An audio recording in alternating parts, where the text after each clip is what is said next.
The Pacific Ocean stretched endlessly under the morning sun as the U.S. stalwart cut through the waves. Captain Samuel Wright stood on the bridge, his weathered hands resting on the railing as he watched the flight deck below. The massive aircraft carrier, nearly 1,000 feet long, moved through the water like a small floating city. "Captain, you need to see this." Lieutenant Anna Martinez's voice broke through his thoughts. She sat at her communication station, her brow furrowed as she adjusted her headset. "What do you have, Lieutenant?" Samuel moved to her station, noticing the unusual patterns on her screen. "Sir, we're picking up something from the deep. It's not matching any known patterns, not whale songs, not submarine signals, nothing in our database." Her fingers moved quickly over the controls, trying to clean up the signal. The sound coming through the speakers was unlike anything they had heard before. It had a pattern to it, almost like music, but with mathematical precision that seemed impossible for nature to create. "How deep?" Samuel asked, leaning closer to look at the depth readings. "That's the strange part, sir. It's coming from the Challenger Deep. We shouldn't be able to pick up anything that clear from that depth." Samuel straightened up, his mind racing through possibilities. In his 20 years of naval service, he had never encountered anything like this. He pressed the intercom button. "Chief Engineer Collins to the bridge." Peter Collins arrived 5 minutes later, his uniform showing traces of the engine room he had just left. The stocky engineer had been solving ship problems for longer than some of their crew had been alive. "Listen to this," Samuel said, nodding to Anna to play the signal again. Peter's usually relaxed face grew serious as he listened. "That's not natural, Cap. And it's not one of ours, or anyone else's that I know of."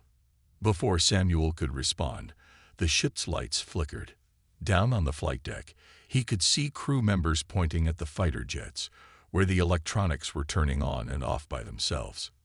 "Captain," called out another officer, "we're getting reports of compass malfunctions all over the ship."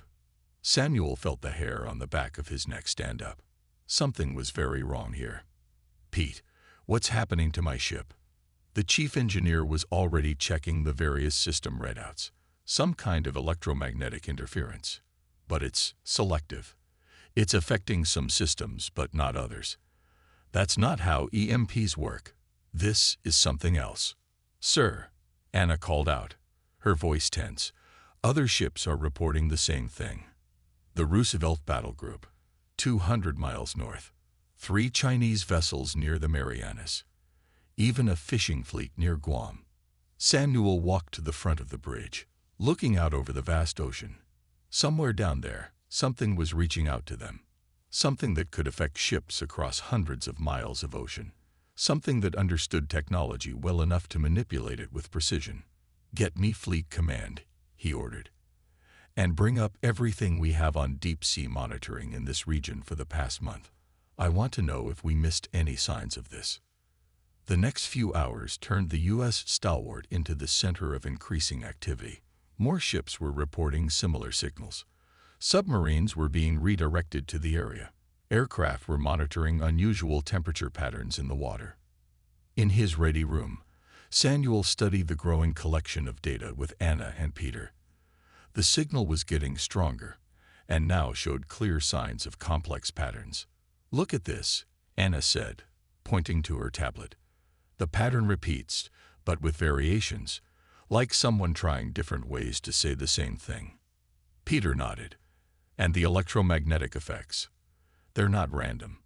They're probing us, testing how our technology responds." "You both know what this means," Samuel said quietly. The other two looked at him. They did know. They were probably looking at humanity's first contact with something beyond Earth, and it had chosen to reveal itself to the world's navies. A knock on the door interrupted them. "Captain, Fleet Command is ordering all available ships to converge on these coordinates. We're to maintain position and continue monitoring." Samuel looked at the coordinates. They were right on top of the signal's origin. "Tell the flight deck to prepare for possible night operations. I want all systems checked and double-checked. If something's down there hoping to talk to us, let's make sure we're ready." As the sun set over the Pacific, more ships arrived. American, Chinese, Japanese, Australian. The world's navies were gathering. The signal continued, growing stronger and clearer. The electromagnetic disturbances had settled into a regular pattern, like a heartbeat. On the flight deck, crews worked under floodlights, preparing aircraft and checking equipment. Below decks, engineers monitored every system, watching for any new anomalies. In the communications center, linguists and code breakers from half a dozen nations worked together, trying to decipher the patterns in the signal.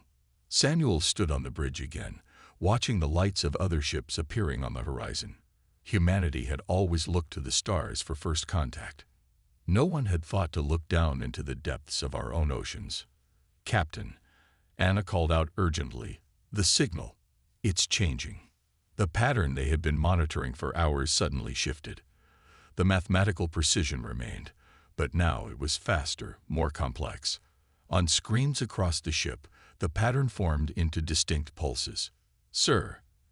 Anna's voice was barely a whisper. I think it's counting. In binary. 1, 2, 3. The entire bridge crew fell silent.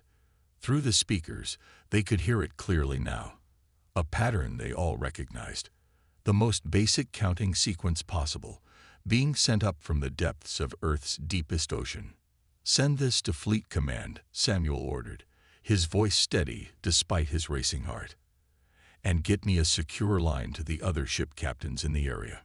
If someone down there is trying to talk to us, we're going to coordinate our response." As midnight approached, the U.S. stalwart floated under a sky full of stars, surrounded by the gathered naval might of multiple nations. Below them, something waited in the darkness of the deep ocean, something that had mastered technology beyond human understanding, something that had chosen this moment to reach out. Samuel looked at the activity around his ship. The coordinated movement of vessels, the precise operation of complex machinery, the disciplined response of trained crews. Whatever was down there would soon discover that humanity, despite its divisions, could act with impressive unity when faced with the unknown. And they would find that Earth's naval forces were ready for whatever came next. The signal continued its count, reaching higher numbers, perhaps testing to see if anyone understood. On the bridge of the U.S. stalwart, Captain Samuel Wright and his crew stood ready, representing humanity's first line of contact with whatever waited in the depths below. The real question was no longer whether something was down there, but what would happen when it decided to show itself. The first chapter of humanity's greatest adventure was beginning, not in the stars above, but in the dark waters below. And the world's navies would face it together, their steel Leviathans floating ready above the ancient depths that had hidden this secret for so long. Admiral Catherine Bailey stood in the command center of the Pacific Fleet headquarters, surrounded by screens showing the largest gathering of naval forces since World War I. 48 hours had passed since the first signal, and the situation was about to change dramatically. "Admiral, you need to see the new sonar readings," called out Lieutenant Commander William Carter, his eyes fixed on his display. The sonar specialist had been monitoring the deep water activity for hours without a break. Catherine moved quickly to his station. The image on his screen showed something that shouldn't be possible. A structure larger than an aircraft carrier, moving through the water at depths that should crush any human-made vessel. "How big?" she asked, her voice steady despite her racing heart. "Main structure is approximately 2,000 feet long, ma'am, and it's not alone." William adjusted the display, revealing two more massive shapes moving in formation. Dr. Benjamin Harris, the xenobiologist who had arrived by helicopter the previous day, leaned in to study the images. "The shape is all wrong for any known sea creature. These are constructed vessels." Catherine picked up her secure phone. "Get me the U.S. stalwart." Within moments, Captain Wright's voice came through. "Sam, they're moving. 3 vessels, heading toward the surface. Time to put our first contact protocols into action." Across the gathered fleet, crews rushed to their stations. Ships moved into predetermined positions, creating a large circle around the area where the vessels were expected to surface. Aircraft maintained a safe distance, cameras ready to document everything. On the U.S. Stalwart's flight deck, crew members stood at their posts, trying not to stare at the churning water half a mile from their ship. The ocean's surface began to bulge upward, water cascading off something massive rising from below. The first vessel broke the surface slowly, water streaming off its silvery hull. It was unlike anything humanity had ever built. The shape was smooth, organic, more like a living thing than a ship. Its surface seemed to shift colors slightly, matching the ocean around it. "Good Lord," Dr. Harris whispered, watching through high-powered binoculars from the Stalwart's bridge. "It's using some kind of adaptive camouflage." Two more vessels surfaced nearby, slightly smaller but equally stunning. They moved with impossible grace for their size, barely creating a wake despite their massive bulk. "All stations maintain position." Catherine's voice came through the fleet-wide channel. "Remember your training. No aggressive moves." The alien vessels settled into position, floating peacefully among the human ships. For several long minutes, nothing happened. Then, a section of the largest vessel's hull began to change. A doorway appeared where smooth metal had been moments before. A smaller craft emerged, about the size of a large helicopter. It moved slowly toward the U.S. Stalwart, clearly chosen as the primary contact point. The craft stopped 100 yards from the carrier's deck. "Admiral," Captain Wright's voice came through Catherine's speaker. "They're projecting something into the air." Above the alien craft, a hologram appeared. It showed Earth, then zoomed in on the ocean, showing patterns of currents and sea life. The image shifted to show various human naval vessels, then the alien ships, then both together. "They're showing us they've been studying us," Dr. Harris said excitedly. "The signal, the electromagnetic effects, they were testing our technology, learning how to communicate." The hologram changed again, showing a simple mathematical sequence similar to the signals they had been receiving. Then it showed human number systems alongside what appeared to be alien mathematics. "They want to establish a common language," Williams said, watching the patterns, "starting with mathematics, just like we planned in our first contact protocols." Catherine made a decision. "Signal the Stalwart to begin our response." On the carrier's deck, crew members set up their own projection equipment. It wasn't as advanced as the alien technology, but it would serve its purpose. The human response began with the same mathematical sequences, confirming understanding. Then it showed images of Earth's nations, their flags, and their naval forces, attempting to convey the concept of different but united peoples. The alien hologram flickered, then showed new images. Their ships moving through various oceans, observing human activity but remaining hidden. Then images of their home, a world covered almost entirely by ocean, with floating cities that looked like massive coral reefs. "Their water world evolution," Dr. Harris breathed. "Their entire civilization developed underwater. That's why they contacted our navies first. We're the closest match to their way of life." The exchange continued for hours. Both sides shared basic information about their worlds, their ships, their methods of traveling through water. The aliens demonstrated technology that seemed to defy physics. Their hulls could become almost liquid-like, allowing them to move through water with virtually no resistance. As the sun began to set, Catherine received reports from observers around the world. The public was becoming aware of the situation. Photos and videos were spreading across the internet. The world's governments were preparing statements. "Admiral," William called out, "we're picking up new signals. Deep space communications, coming from the alien vessels. They're talking to someone." Catherine felt a chill. "More of them?" "No, ma'am." William's voice was tense. "Based on the direction and strength of the signals, they're warning someone away. These might not be the only visitors heading for Earth." In the gathering darkness, Catherine watched the massive alien ships floating peacefully among Earth's naval forces, They had chosen to reveal themselves now, after years of observation. The timing couldn't be coincidence. "Get me the Joint Chiefs," she ordered, "and contact the other fleet commanders. If these beings are warning others away from Earth, we need to know why, and we need to be ready." On the U.S. Stalwart, Captain Wright watched the continuing exchange of information. The alien vessels had begun sharing more detailed data about their propulsion systems, their communications technology, their defensive capabilities. It was as if they were in a hurry to teach humanity everything they could. Dr. Harris worked with his team to compile and analyze the data. "They're not just making contact," he said to no one in particular. "They're preparing us for something." The night fell over the Pacific Ocean, but there was no rest for the gathered forces.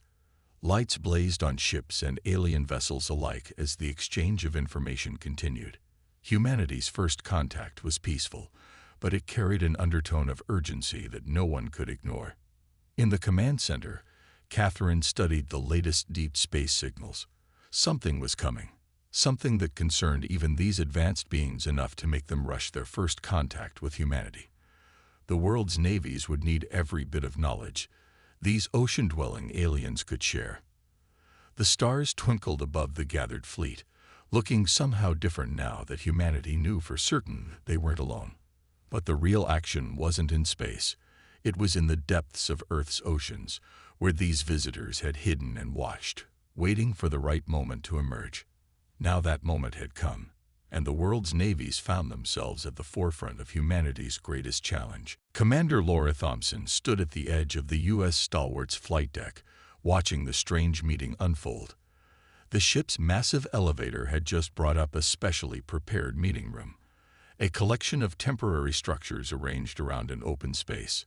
Above them, the alien vessel hovered silently, its surface rippling like liquid metal in the morning sun. "Everything ready?"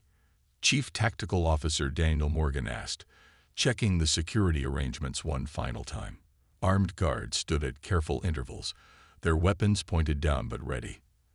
"As ready as we'll ever be," Laura replied, adjusting her uniform.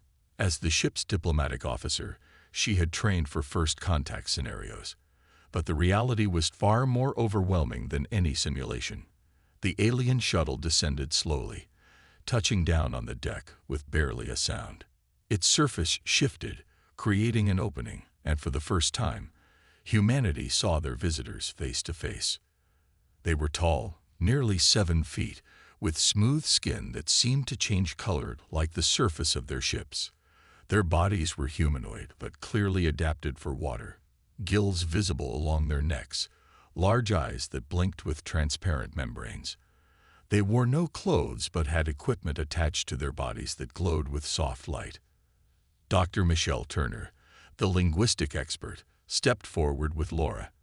They had been practicing the greeting sequence for hours, based on the mathematical and visual exchanges of the previous day. The lead alien raised a hand in what seemed to be a peaceful gesture. Then, to everyone's surprise, it spoke in carefully formed English. "We bring greetings from the depths." Laura managed to hide her shock. "Welcome aboard the U.S. Stalwart. We are honored to meet you. Your language patterns were simple to learn from your electronic communications," the alien explained. "We are the Oceani. We have watched your world's waters for many cycles of your sun." More aliens emerged from the shuttle, carrying devices that they set up around the meeting area. The devices created a thin field of mist, making the air more comfortable for their visitors. "We have much to discuss," the lead Oceani said. "Time grows short." Inside the meeting room, Laura and Michelle sat with the alien representatives, while Daniel coordinated security from nearby. Screens showed Admiral Bailey and other fleet commanders watching from their ships. The Oceani explained their situation clearly. They were refugees, in a way.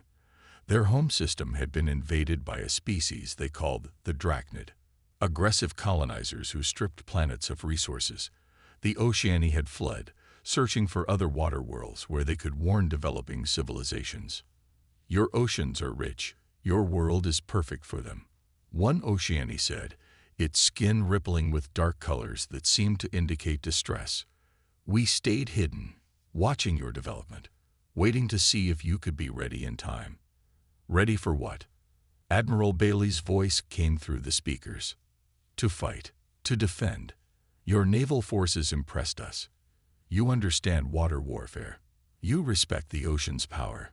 You have developed technologies that, while different from ours, show great promise. Laura exchanged looks with Daniel. The deep space signals we detected. You were warning someone away. We detected a Drachnid scout ship. The Oceani confirmed. They will return with more. They always do. We can help you prepare, but you must decide quickly if you will accept our help. Through the windows, Laura could see more alien shuttles landing on other ships in the fleet. Similar conversations were happening on Chinese destroyers, Japanese carriers, Australian submarines. The Oceani were sharing their warning with everyone. Show us, Admiral Bailey said firmly. Show us what we're up against and what you're offering. The Oceani activated one of their devices. A hologram filled the room, showing massive ships entering the solar system. Their design was angular, aggressive, nothing like the smooth lines of the Oceani vessels. The hologram showed them stripping planets of resources, draining oceans, destroying everything in their path. They will come for your oceans first, the Oceani explained. Their ships require massive amounts of water for fuel processing. Your naval forces will be your first line of defense. More holograms appeared, showing Oceani technology that could be adapted to human vessels. Hull modifications that could triple a submarine's diving depth. Energy shields that could protect ships from advanced weapons. Communication systems that could work at any ocean depth. We offer this freely, the lead Oceani said. We ask only that you use it to defend your world, and that you remember us as friends if you succeed where we failed. Laura felt the weight of the moment. Humanity was being offered advanced technology, but only because an even greater threat was approaching. She looked at the alien visitors, seeing the sadness in their large eyes. They had lost their home, and now they were trying to help Earth avoid the same fate. How long do we have? Daniel asked, his tactical mind already working on defense scenarios. Months, perhaps a year, the Oceani replied. The scout ship will return to their fleet. They will come in force, but they must travel far. We can help you prepare. Admiral Bailey's voice was firm. We'll need to coordinate with all naval forces globally. Commander Thompson, work with Dr. Turner to establish clear communication protocols with our visitors. Officer Morgan, begin analyzing their tactical data. We need to understand what we're up against. The meeting continued through the day. On screens around the room, they could see similar meetings happening on other ships. Chinese officers were studying Oceani shield technology. Russian submarine commanders were learning about advanced sonar systems. Japanese engineers were examining hull modification techniques. As the sun began to set, Laura stood on the flight deck again, watching Oceani shuttles moving between ships. Already, crews were beginning to install alien devices on some vessels. The visitors had come prepared, bringing enough technology to upgrade a significant portion of Earth's naval forces. It's happening so fast, Michelle said, standing beside her. Yesterday we were making first contact. Today we're preparing for war. We don't have a choice, Laura replied. Look at them. They've lost everything. They're trying to give us a chance they never had. Above them, the massive Oceani ships floated like silent guardians. They had hidden in Earth's oceans for years, watching humanity develop, hoping we would be strong enough when the time came. Now that time was here, and Earth's navies would have to prove them right. The stars emerged as darkness fell, and Laura couldn't help but look up at them differently now. Somewhere out there, humanity's greatest threat was coming. But thanks to these visitors from the deep, Earth's steel Leviathans would be ready.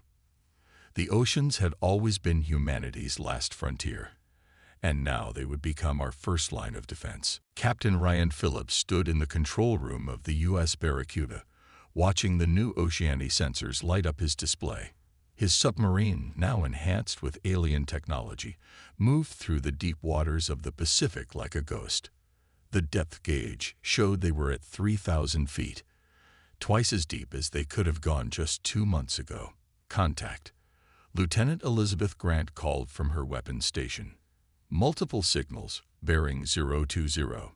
They're using some kind of stealth tech, but these new sensors are picking them up. Show me, Ryan ordered, moving to her station. The screen showed 3 shapes moving through the water, their design matching the Drachnid vessels they had been warned about. The enemy scouts had finally arrived. Commander Christopher Hayes, their strategy officer, was already sending encoded signals to the fleet. Task Force Pacific is moving into position. Chinese and Japanese forces are responding too. In the 2 months since the Oceania warning, Earth's navies had trained constantly with their new technology. Submarines could dive deeper, move faster, and stay hidden better than ever before. Surface ships had shields that could withstand massive impacts. Every vessel had weapons modified with Oceania tech. They're heading for the Marianas Trench, Elizabeth reported. Just like the Oceania predicted, they're looking for deep water access points. Ryan picked up the command line. All hands, battle stations. This is what we trained for. Throughout the submarine, crews moved with practiced speed. The Barracuda had been chosen as one of the first vessels to receive the full range of Oceania upgrades. Its hull now included alien metals that could withstand crushing depths. Its torpedoes were enhanced with technology that could track targets through any attempt at evasion. Task Force in position, Christopher reported. We have 5 other subs spread out in a hunting pattern. Surface fleet is maintaining distance but ready to engage. On the screens, they could see the Drachnid vessels more clearly now. They were angular, aggressive-looking ships that moved through the water like massive predators. Their hulls were dark and seemed to absorb light rather than reflect it. They're starting their scan pattern, Elizabeth said, looking for mineral deposits and water collection points. They don't know we can see them. Ryan studied the tactical display. The Oceania had taught them about Drachnid weaknesses, their arrogance, their assumption that less advanced species couldn't detect them. It was time to prove them wrong. Weapons range in 3 minutes, Elizabeth reported quietly. Send the signal to the task force, Ryan ordered. Execute Battle Plan Delta. Across the Pacific, human submarines moved into attack positions. Surface ships began powering up their new shield systems, preparing for the fight they knew would come. The first shot of the battle came from the U.S. Barracuda. A modified torpedo streaked through the water at speeds that would have been impossible 2 months ago. The Drachnid vessels detected it too late. The explosion lit up the deep water as the torpedo struck its target. The Drachnid ship's hull cracked, unable to handle the combined pressure of the depth and the attack. Direct hit, Elizabeth called out. Enemy vessel is taking on water. It's going down. But the other Drachnid ships were already responding.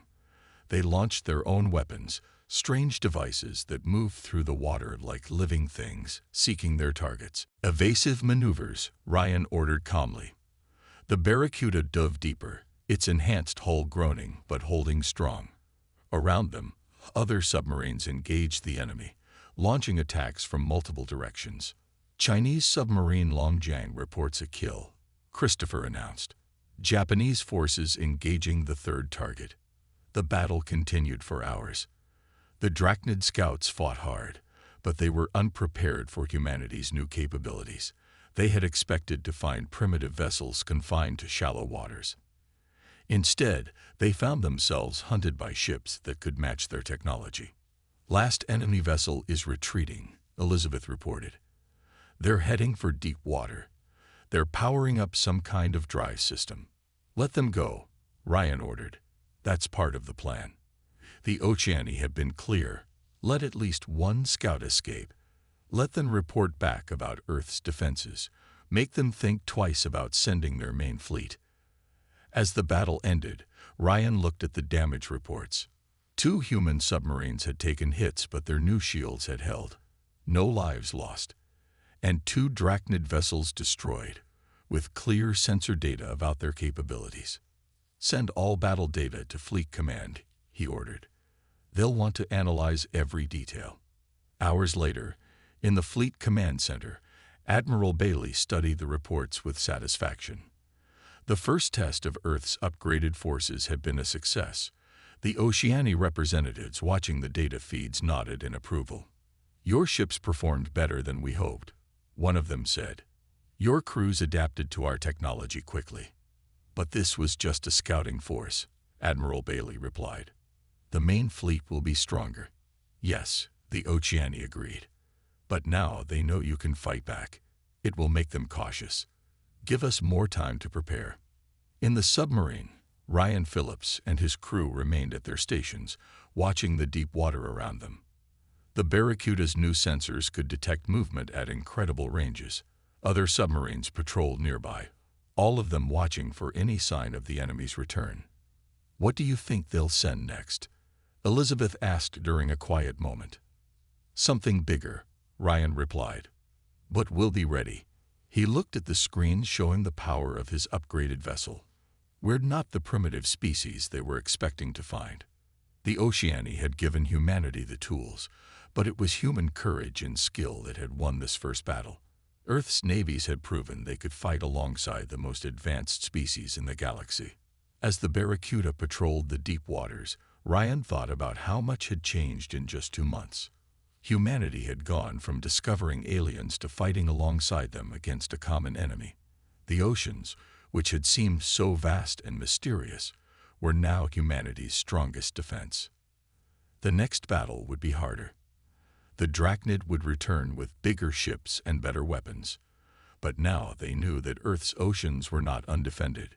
Humanity's steel Leviathans, enhanced with alien technology, but crewed by human hearts and minds, stood ready to protect their world's waters. Admiral John Parker watched the massive holographic display in the newly built Combined Fleet Command Center. Around him, human and Oceania operators worked side by side, monitoring the world's oceans. 4 months had passed since the first battle with the Drachnid scouts, and Earth had used that time well. "Admiral, Dr. Nelson needs to see you," Lieutenant Kevin Martinez said, approaching his station. "She's made a breakthrough with the shield integration." In the research bay, Dr. Amanda Nelson stood surrounded by floating holographic diagrams. The alien technology specialist had been working with Oceania engineers to improve Earth's defenses even further. "Watch this," she said excitedly, bringing up the simulation. It showed a naval vessel taking a direct hit from a Drachnid weapon. The new shields flickered but held strong. "We've managed to combine their energy dispersion technology with our own electromagnetic systems. The shields are now 30% stronger." "How soon can we upgrade the fleet?" John asked, studying the data. "We've already started. The Pacific Fleet will be done by tomorrow. The Atlantic Fleet by the end of the week." They needed every advantage they could get. Long-range sensors had detected a large Drachnid fleet approaching the solar system. This time, they weren't sending scouts. "Admiral," Kevin's voice came through urgently on the comm system. "The Oceania Deep Space Array just picked up something. You need to see this." Back in the command center, the main display showed hundreds of ships entering the outer solar system. The Drachnid fleet was massive, their ships arranged in attack formation. "They're not trying to hide this time," said an Oceania commander named Kells. His skin had turned a dark blue, showing his concern. "They want us to see them coming." "Then let's show them what's waiting for them," John replied. He pressed the command channel button. "All fleets, this is Admiral Parker. Begin Operation Deep Shield." Across the world's oceans, ships began to move. Months of planning and preparation were put into action. Enhanced submarines dove to their new maximum depths, forming a defensive network around key ocean areas. Surface ships moved into strategic positions, their new weapons and shields ready. In the Indian Ocean, Chinese and American carriers sailed together, their flight decks loaded with aircraft modified with Oceania technology. Russian submarines patrolled the Arctic, using alien sonar systems to track everything that moved in those cold waters. "The Drachnid fleet will reach Earth orbit in 6 hours," Kevin reported. They're broadcasting demands for surrender." John smiled grimly. "Send them our response." The message was simple. Earth's oceans were protected. Any attempt to harvest them would be met with force. "They're launching their first wave," Dr. Nelson called out, studying the sensor readings. "Water harvesting ships, heading for the Pacific."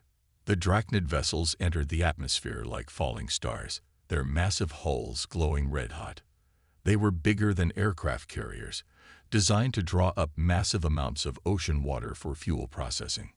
"All Pacific forces, engage as planned," John ordered. "Show them what Earth's navies can do." The battle began in the deep Pacific. Enhanced submarines struck first, firing torpedoes that could track their targets through any evasion attempts. The Drachnid ships, confident in their technological superiority, were surprised by the effectiveness of Earth's weapons. "First enemy ship is hit," Kevin reported. "Their shields are stronger than the scouts had, but our new torpedoes are getting through." Surface ships joined the fight, launching aircraft equipped with Oceani weapons.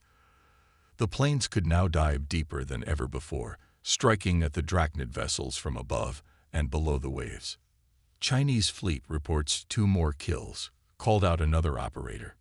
"Japanese forces engaging 3 targets near the Marianas." The Oceani ships hadn't been idle either. They had positioned themselves in the deepest ocean trenches, using their advanced technology to disrupt Drachnid sensors and communications. The enemy fleet, expecting to find Earth defended only by primitive human forces, found themselves facing a coordinated defense of 2 species. "They're launching their second wave," Dr. Nelson warned. "This time they're sending combat vessels." The new Drachnid ships were clearly designed for war. They moved through the water like massive sharks, their weapons already firing at Earth's defenders. "All ships, activate enhanced shields," John ordered. The new defense systems Dr. Nelson had developed were about to be tested in real combat. The battle raged across the Pacific. Drachnid energy weapons splashed against the improved shields of human ships. Enhanced torpedoes and depth charges exploded against enemy hulls. Aircraft dueled with alien vessels both above and below the waves. "Admiral," Kevin called out, "the Chinese carrier group is taking heavy fire, but their shields are holding. Russian subs are moving to support them." Hour after hour, the fight continued. The Drachnid fleet had numbers and raw power, but Earth's forces had preparation and determination. Every ocean on the planet became a battlefield as the invaders tried again and again to establish water harvesting operations. "Enemy fleet is pulling back," an Oceani operator reported. "They've lost 27 ships.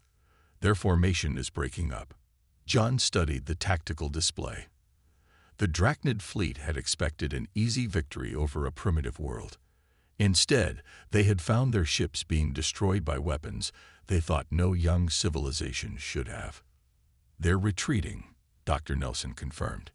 "Long-range sensors show their main fleet is changing course.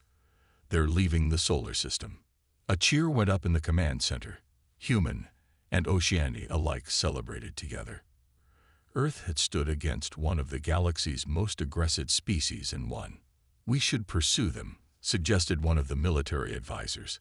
"We have the technology now." "No," John replied firmly. "We defend our waters. Let them tell others what happens when they try to attack Earth." In the days that followed, the full scope of their victory became clear. The Drachnid fleet had lost a third of their ships. More importantly, they had lost their reputation for invincibility. Other worlds would hear that Earth was not an easy target. The Oceani representatives were proud. Their technology, combined with human determination and skill, had created a defense that even they hadn't thought possible. Many of them chose to stay on Earth, continuing to work with human forces to improve their capabilities even further. "Your people have surpassed our expectations," Kells told John as they watched ships returning to their ports. "Perhaps we were not wrong to hide in your oceans and wait." John looked at the display showing Earth's waters, now safer than ever thanks to the alliance between 2 species from very different seas. "Perhaps we needed each other," he replied. "You gave us the tools, but we showed you they could be used to win." The threat wasn't over. The Drachnid would likely return someday, or other dangers might emerge from the depths of space. But Earth was ready. Its oceans were protected by ships carrying the best of two civilizations. Human courage and alien technology combined to create something new. The steel Leviathans of Earth's navies had proven themselves worthy defenders not just of their own world, but of all worlds that faced similar threats. The age of isolation was over.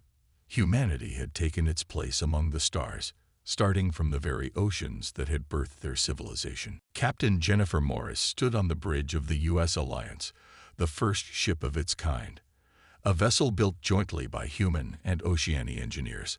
1 year had passed since the great battle that drove away the Drachnid fleet.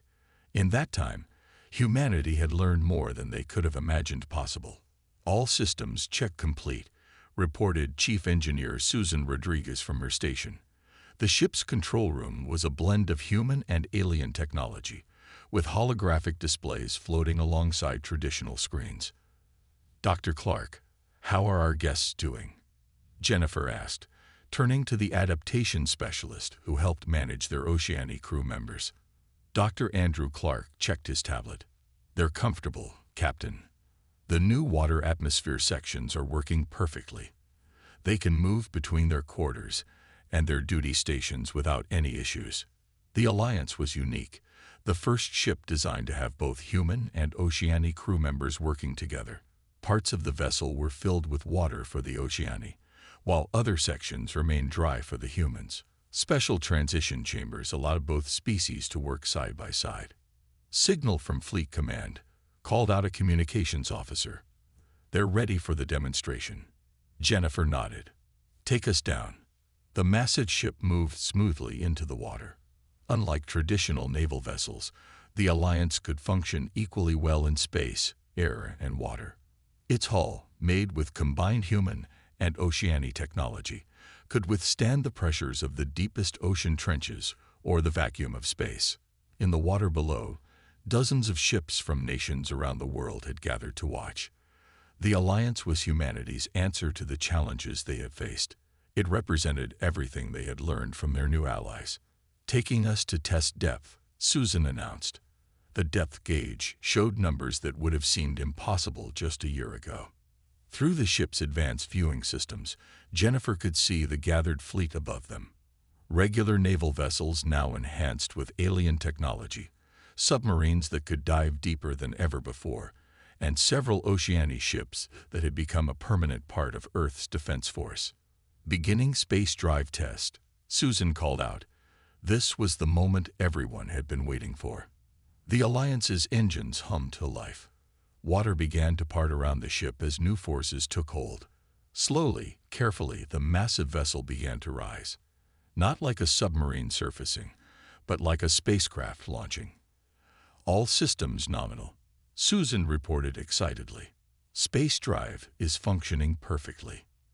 The Alliance broke the surface of the ocean, water streaming off its hull. But it didn't stop there. The ship continued to rise, passing the altitude of normal aircraft, climbing higher and higher toward space. "Send the signal to the fleet," Jennifer ordered. "Operation Waterski is a success." Cheers broke out on ships across the ocean below. For the first time in history, humanity had a vessel that could fight in any environment. The Alliance could protect Earth's waters and then rise to defend its skies. In the ship's command center, Jennifer watched as they passed through the last layers of atmosphere. The stars became clearer, no longer twinkling through air. They had done it, taken a ship from the bottom of the ocean straight into space. "Message from the Oceani Council," the communications officer announced. They're applauding. The Oceani had taken a risk, sharing their technology with humanity. Some had worried that humans might misuse their knowledge. Instead, humans had surprised them, not just learning but improving upon what they were taught. "Taking up orbital position," Susan reported. From their new vantage point, they could see the curvature of Earth below, its oceans stretching vast and blue. Dr. Clark checked his readings. The Oceani crew members are excited. They say we've done something they never managed, truly combining sea and space travel into one vessel. The alliance represented more than just technological achievement. It showed how two very different species could work together, each bringing their own strengths to create something new. "Captain," called out the sensor officer, "we're picking up a signal. Deep space, coming from the direction of the Oceani homeworld." Jennifer felt her heart beat faster. They had known this day might come. Put it through. The message was clear. The Drachnid fleet that had attacked Earth was now approaching the Oceani's original home system. Their former home, the water world they had been forced to abandon, was in danger again. Jennifer opened the ship-wide channel. "All hands, this is the captain. You know we've been training for more than just Earth's defense. The Oceani helped us protect our world. Now it's time to help them reclaim theirs." Throughout the ship, human and Oceani crew members moved to battle stations. The Alliance had been built for this, not just to defend one world, but to help protect all worlds from those who would steal their resources. "Send word to Fleet Command," Jennifer ordered. "Request permission to begin Operation Homewater." The response came quickly. Earth's governments had already agreed. It was time to repay their debt to the Oceani. More ships like the Alliance were already under construction. Earth would not stand idle while its allies' home was under threat. "Plot a course for the Oceani system," Jennifer commanded. "Let's show the Drachnid that humanity's reach extends beyond our own oceans now." The Alliance's engines powered up, preparing for its first faster-than-light jump. Behind them, Earth's oceans were safer than ever, protected by the combined forces of two species. Ahead of them lay a new adventure, the chance to help their allies reclaim their own seas. Dr. Clark smiled as he watched the stars through the view screen. "A year ago, we were amazed just to learn we weren't alone. Now we're about to travel to another star system." "That's what humanity does," Jennifer replied. "We learn, we adapt, we grow stronger, and we help our friends do the same." The Alliance moved smoothly through space, carrying the best of both worlds within its hull. Earth's steel Leviathans had evolved, becoming something more than either humans or Oceani had imagined possible. They were no longer just defenders of Earth's oceans. They were protectors of all the seas that worlds might hold. As the ship prepared for its jump to faster-than-light speed, Jennifer thought about how far they had come. First contact had brought not just new technology, but new purpose. Humanity had proved itself worthy of trust, capable of using great power responsibly. The stars stretched and blurred as the Alliance made its jump. Humanity's greatest adventure was just beginning. The oceans of Earth had given birth to their civilization, and now the oceans of distant worlds were calling them to new horizons.